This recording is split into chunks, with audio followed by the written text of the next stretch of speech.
اعوذ باللہ من الشیطان الرجیم بسم اللہ الرحمن الرحیم اللہم صلی علی مولائی وسید امیر المؤمنین امین اللہ فی ارض وحجتہ علی خلق صلاة کثیرة تامة زاکیة کافضل ما صلیت علی احد من اولیائک۔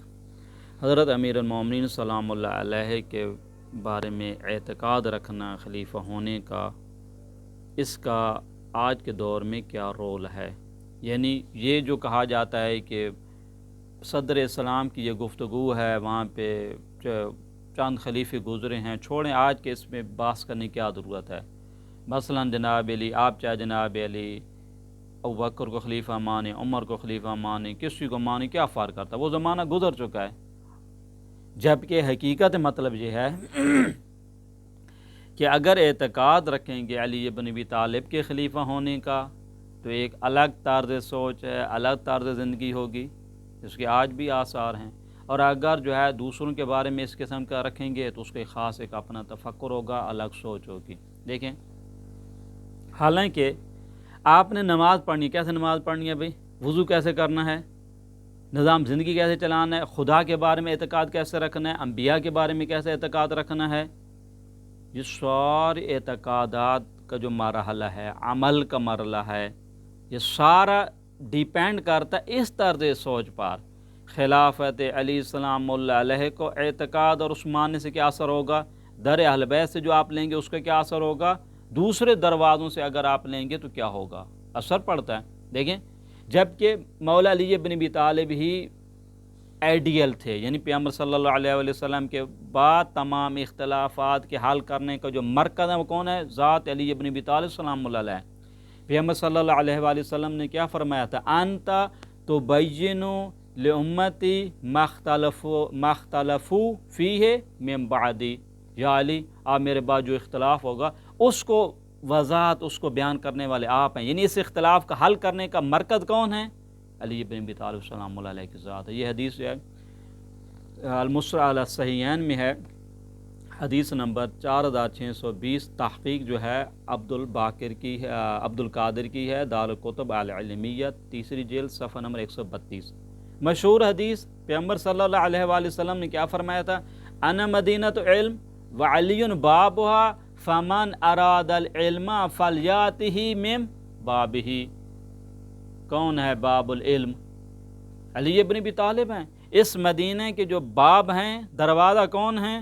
علی بن ابی طالب ہے۔ اگر جس کو بھی علم لینا ہے، علم نبوی سے اگر کسی کو بہرہ مند ہونا ہے تو در علی پہ آنا پڑے گا۔ آج بھی اس کا اثر ہے کہ نہیں ہے؟ اثر ہے۔ توحید کا اثر، ابھی قرآن کی توحید ہے تو توحید کو کیسے بیان کرنا ہے؟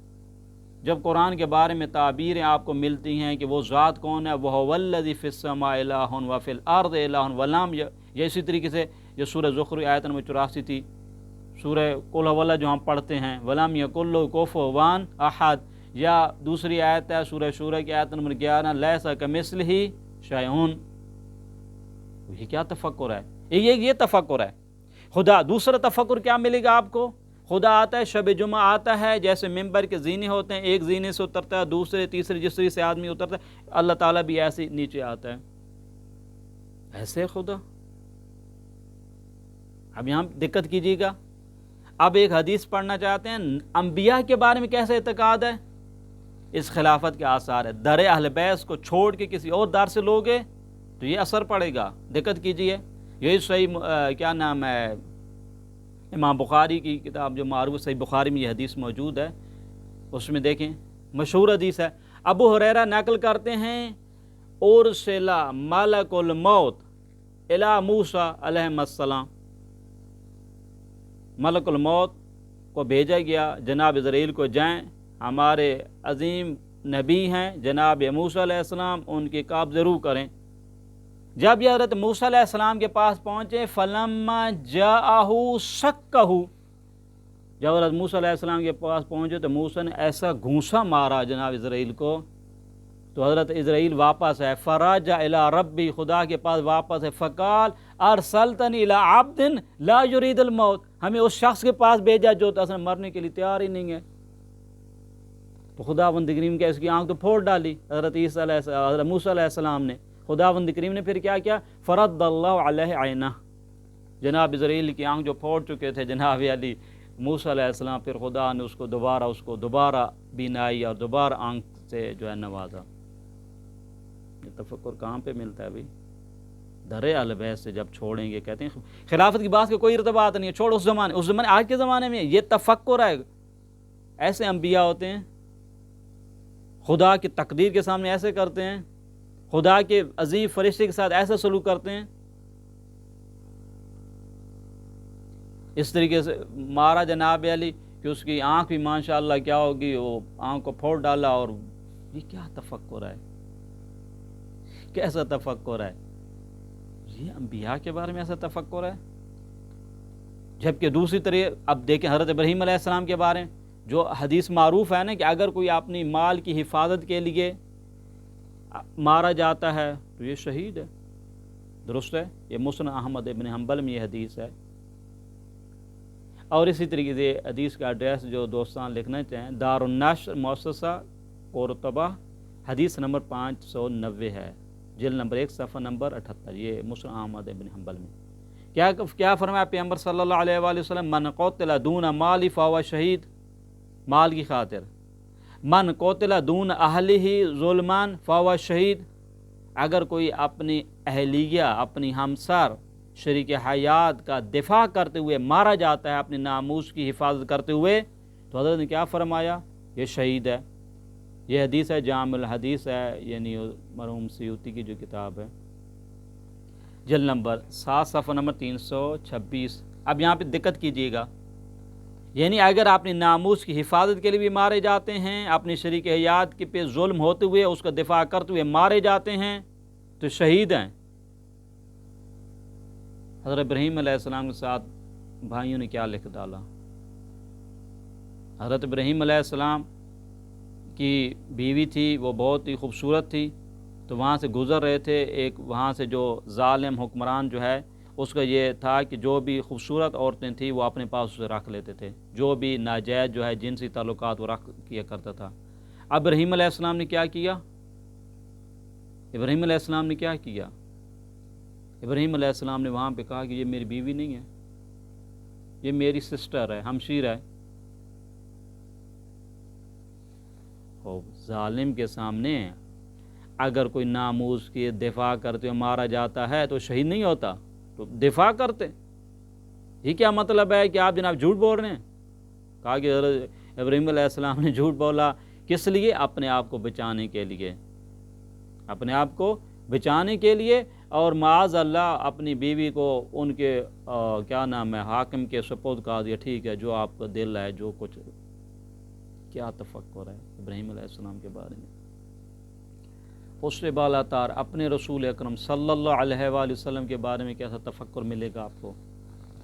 چند دنوں سے وہی نہیں ہو رہی تھی، یہ صحیح بخاری نے اس کو لکھا، دیکھیں صحیح بخاری جو ہے دار النشر دار ابن کثیر بیروت کی ہے، تحقیق ڈاکٹر مصطفیٰ کی ہے، جلد نمبر 6 صفحہ نمبر 2561 ہے، اس میں یہ حدیث ملتی ہے کہ حضرت پہ وہی نہیں ہو رہی تو حضرت نے کیا کیا؟ اب دیکھیں بخاری چاند جگہ اس کو ذکر کیا، دیکھیں دقت کرنا، یتردى من رؤوس شواہق الجبال، حضرت جناب علی پہاڑی کی چوٹی پہ چل رہے تھے، اس لیے کس لیے چل رہے تھے؟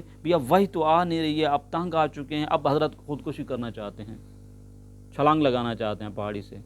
دیکھیں یتردى من رؤوس شواہق الجبال، حضرت بڑے ناراض ہو گئے، وہی تو آ نہیں رہی ہے جناب علی، اب خدا ہم سے ناراض ہو گیا، وہاں سے اپنے آپ کو پہاڑی سے ہم نیچے گرا دیتے ہیں۔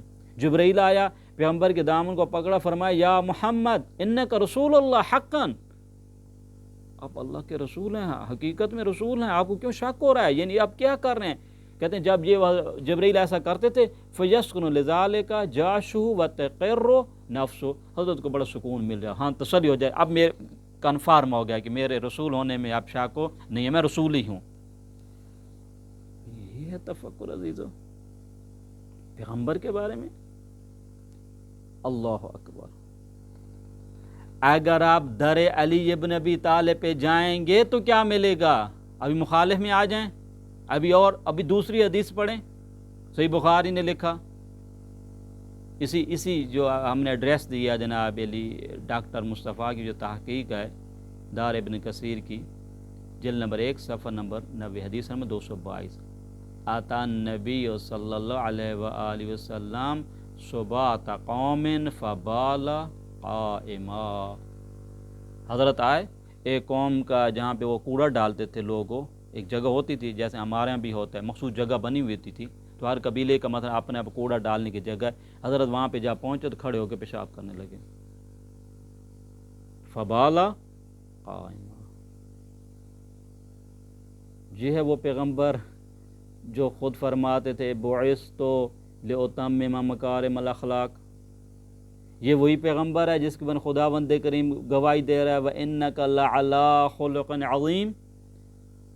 کوئی عام مہذب شہری، کوئی مہذب انسان، مہذب کوئی عام شخص بھی ایسا نہیں کرتا جناب کھڑے ہو کے پیشاب کر رہے ہیں۔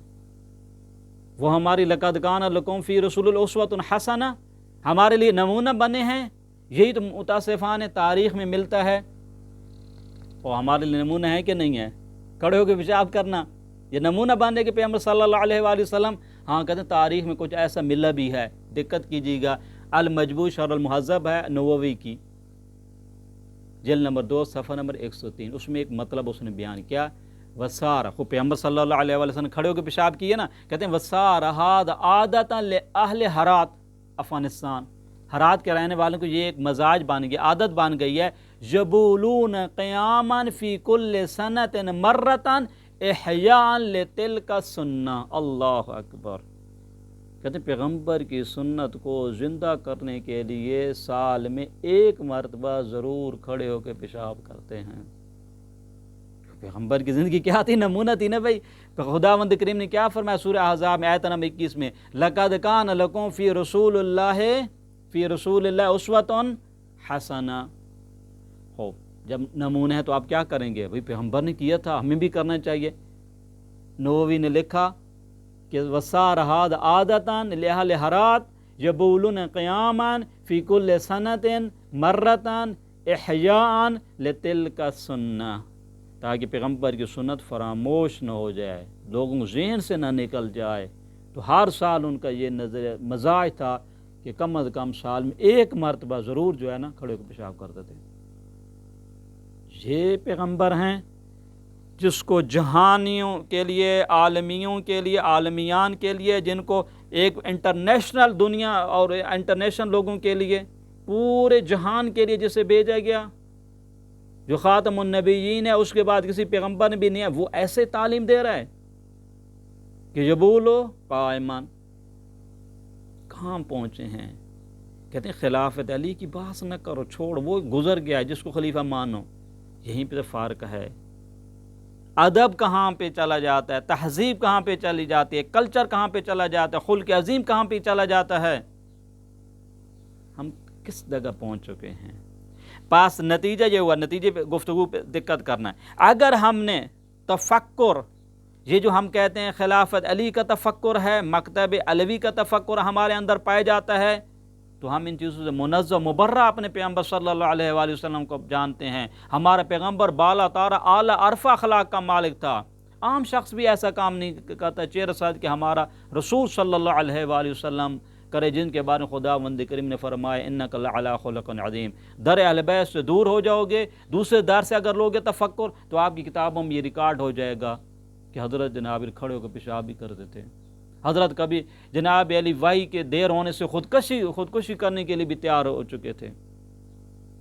وہ پیغمبر ہے ہمارا۔ یہ دیکھیں نا، در اہل بیت سے دور ہوں گے کیا ہوگا؟ یہ نظریات ہیں جو ہمیں جناب علی یہ کہنا پڑتا ہے، اس بات پہ غور و فکر کرنا پڑتا ہے کہ کیسا پیغمبر ہے، جس کے بارے میں مولا علی علیہ السلام نے کیا فرمایا تھا خطبہ قاسم میں، جس کا مفہوم یہ بنتا ہے کہ حضرت پہ ہر روز فرشتہ نازل ہوتا تھا، اس کو عظیم اخلاق سے نوازتا تھا، اور وہ سارے اخلاقی تعلیمات اخلاقی سے مجھے بہرہ مند کرتے تھے۔ وہ کہاں اور یہ کہاں؟ پس خلافت علی کا اعتقاد رکھنا آج کے دور میں اس کا اثر یہ ہے کہ آپ نبی کو منزہ جانیں گے. نبی جھوٹ نہیں بولتا، حضرت ابراہیم جھوٹ نہیں بولتے، اپنی ناموس کی بچانے کے لیے، اپنی جان بچانے کے لیے ناموس کو کسی ظالم حکمران کے سپرد نہیں کرتے، جان دینے کے لیے تیار ہو جاتے ہیں نبی. ہم حضرت موسیٰ علیہ السلام کو ایسا نہیں مانتے کہ معاذ اللہ جناب حضرت اسرائیل کے اس نے جناب ایسا تماچا مارا، ایسا تھپڑ رسید کیا. نہیں، یہ مکتب علوی میں یہ چیز نہیں ملتی ہے. یہ منزہ مبرہ ہیں انبیاء جو کہ معصوم ہیں، پاکیزہ ہستی ہیں، ہمارے رسول منزہ ہیں. ایسی غلط جو نسبتیں حضرت کی جانب دی جا رہی ہیں کہ وہ کھڑے ہو کے پیشاب کرتے تھے. حضرت جناب علی وہی سے نہ دیر سے آنے سے جناب علی خودکشی کے لیے تیار ہو رہے تھے. نہیں عزیزو، مکتب علوی میں یہ چیز نہیں ملے گی. بس یہاں پہ دو تفکر مل جاتے ہیں. مکتب علوی سے تفکر، وہ اعتقاد اگر رسول صلی اللہ علیہ وآلہ وسلم کا جانشین برحق وہ ہوں گے تو اس کا نتیجہ یہ ہوگا. لیکن اگر دوسری طرف سے آپ مانیں گے تو اس کا یہ تفکر ہمیں ملے گا، پیغمبر کو اپنا جیسا مانیں گے، اپنا جیسا سمجھیں گے، اور اتنی جہالت اسی کو سنت نبوی کے دائرے میں لے آئیں گے. لیکن اگر اس طرف سے جائیں گے، پیغمبر کو منزہ جانیں گے. کیوں؟ انک لعلی خلق عظیم، آپ عظیم شخصیت، پیغمبر صلی اللہ علیہ وسلم سے عظیم اخلاق کے پیکر ہیں، عظیم اخلاق کے مالک ہیں. اسی طرح نماز میں بھی یہ ملے گا، روزے میں بھی ملے گا، وضو میں بھی ملے گا. وضو میں پاؤں دھونے ہیں کہ نہیں دھونے عزیزو؟ اس کا اثر ہے. نماز میں کیا کرنا ہے؟ ہاتھ باندھ کے پڑھنی ہے، کھول کے پڑھنی ہے. نماز میں سورہ الحمد کے بعد آمین کہنا ہے یا نہیں کہنا؟ ساری چیزوں کا پورا زاویہ زندگی چینج ہو جائے گا. خدا کے بارے میں کیسا تفکر، انبیاء کے بارے میں کیسا تفکر، روزمرہ زندگی میں رہن سہن کے اصول و ضوابط کیسے ہوں گے؟ کہتے ہیں دونوں تفکر سے ہیں. اگر علی بن ابی طالب کو خلیفہ مانتے ہیں، اس تفکر کو قبول کرتے ہیں، پیغمبر کے بعد خلیفہ بلا فاصل علی بن ابی طالب کو مانتے ہیں، در اہل بیت پہ جاتے ہیں، تو ایک سوچ آپ کو ملے گی، ایک طرز زندگی آپ کو ملے گا. لیکن اگر اس کو چھوڑ کے دوسرے تفکر کو آپ اپنا لیں گے تو آپ کو یہی ملے گا. اپنے مانی دین میں ملے گی، ہر درمی ملے گی، ہر ظالم حکمران کے سامنے سر تسلیم خم کرنا پڑے گا. معیار کیا ہوگا؟ دمی دون دینی. لیکن مکتب اہل بیت میں معیار کیا ہے؟ دین ہے، دام نہیں ہے. دین کی حفاظت ضروری ہے. امام حسین علیہ السلام نے دین کی حفاظت سب کچھ قربان کر دیا، اپنی جان، بچوں کی جان، اپنے بھائیوں کی جان، اپنے دوستوں کی جان، اپنے اصحاب کی جان، اپنے نوامیس تک کو بھی قربان کر دیا. نوامیس کی کیا قربانی ہے؟ کوئی معمولی عورتیں تھیں؟ مخدرات، عصمت و طہارت کی قربانی کم ہے؟ جس کو جناب شرابی کبابی کے دربار میں لے جائے، کتنی مخدرات بنات رسول اللہ صلی اللہ علیہ وآلہ وسلم کی توہین کی جائے. کہتے ہیں اسلام کی خاطر، اسلام کے آئین پہ ایک آنچ بھی ہم پیچھے نہیں ہٹیں گے. جان جاتی ہے. امام حسین کی جان کوئی معمولی تھی؟ کتنی قیمتی جان کا مالک، جس کی جان، وہ شخصیت جس کو پیغمبر صلی اللہ علیہ وآلہ وسلم نے سنی شیعہ حدیثوں میں ملتا ہے. کیا فرمایا کہ جوانان ان الحسن والحسین سیدا شباب اہل الجنہ. اس کے ساتھ یہ قربانی دیں گے ظالم کے سامنے. امام نے کیا فرمایا؟ مکتب علوی میں کیا ہے؟ ظالم کے دشمن اور مظلوم کے ساتھی. پس نتیجہ گفتگو یہ ہوا، دو طرز سوچ ہمیں ملیں گے. اسلام کی تصویر، علی بن ابی طالب کی خلافت اور ان کی ولایت اور امامت کے اعتقاد میں ایک اسلام کی تصویر ہمیں ملتی ہے. ایک ان کے مخالفین کے اعتقاد کے مطابق اگر آپ اس کو اپنائیں گے تو اس وقت اسلام کی تصویر اور ملے گی. اس اسلامی توحید کی تصویر اور ملے گی، نبوت کی تصویر اور ملے گی، فرشتوں کی تصویر اور ملے گی، رہن سہن کے اصول و ضوابط الگ ملیں گے. لیکن اگر جناب مکتب علی بن ابی طالب، ولایت اور امامت اور خلافت علی بن ابی طالب کے اعتقاد کے ساتھ آپ زندگی گزارنا چاہیں گے، اس میں توحید کا زاویہ وہ ملے گا جو قرآن میں ہے. اس میں جناب رہن سہن کے اصول وہی ملیں گے جو قرآن کی تعلیمات کے مطابق. کیوں؟ چونکہ پیغمبر نے فرمایا تھا کہ یا علی آپ ہی میرے بعد اختلاف کو بیان کرنے والے ہیں، اختلاف کو حل کرنے والی ذات ہیں۔ ہم بھی دعا گو ہیں پروردگارہ ہمیں علی ابن ابی طالب کے ساتھ حشر و نشر دنیا میں آخرت میں اس مکتب کو سمجھنے، اس پہ عمل کرنے اور آئندہ نسلوں تک منتقل کرنے کی توفیق عطا فرما۔ صلی اللہ علی محمد وآلہ الطیبین الطاہرین۔